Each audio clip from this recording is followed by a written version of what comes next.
रुआवे जो आही साह खां लब लब ते रब तुंहिंजो लब लब ते रब तुंहिंजो ज़िक्र वे जो आही साह खां हर शइ घुरंदा आहियूं हर शइ घुरंदा आहियूं साईं हिकिड़े तो अल्लाह खां लब लब ते रब तुंहिंजो लब लब ते रब तुंहिंजो ज़िक्र वे जो आही साह खां लब लब ते रब तुंहिंजो ओ तू पाले धरती अंदर धरती जे मथा भी कादिर तू सागर जे सीरन में भी पाले थो ए परवर तू पाले धरती अंदर धरती जे मथा भी कादिर तू सागर जे सीरन में भी पाले थो ए परवर दे थो तू दे थो तू दे थो दूर न आहे ताता कोई तुंहिंजे नज़र ऐं निगाह खां हर शइ घुरंदा आहियूं हर शइ घुरंदा आहियूं साईं हिकिड़े तो अल्लाह खां लब लब ते रब तुंहिंजो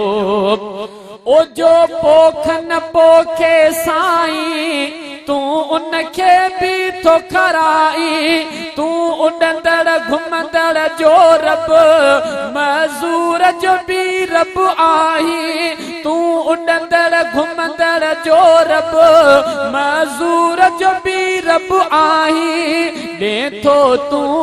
दे थो तू दे थो वाह जो राज़िक़ आही चुप मां कीअं रहा सारा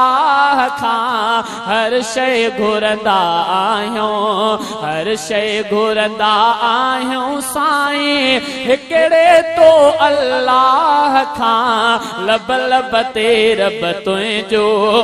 ओ तू जानवरनि जूं साईं भी ॿोलियूं सम्झंदो आहीं तू जानवरनि जूं साईं भी ॿोलियूं सम्झंदो आहीं तू झंग जबल झूपन में भी बुखियो छॾींदो नाही दे थो तू दे थो तू दे थो हर को वठे थो तो ई हिकिड़े बारी बेपरवाह खां हर शइ घुरंदा आहियूं हर शइ घुरंदा आहियूं साईं हिकिड़े तो अल्लाह खां लब लब ते रब तुंहिंजो ओ तू ॾे थो ज़ालू घरड़ा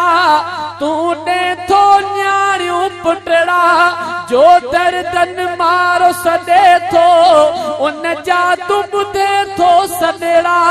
ॾे थो तू तू ॾे थो वाक़िफ़ आहीं तू ई मौला मज़लूमन जे आह खां हर शइ घुरंदा आहियूं हर शइ घुरंदा आहियूं साईं हिकिड़े तो अल्लाह खां लब लब ते रब तुंहिंजो लब लब ते रब तुंहिंजो ज़िक्र वे जो आही साह खां लब लब ते रब तुंहिंजो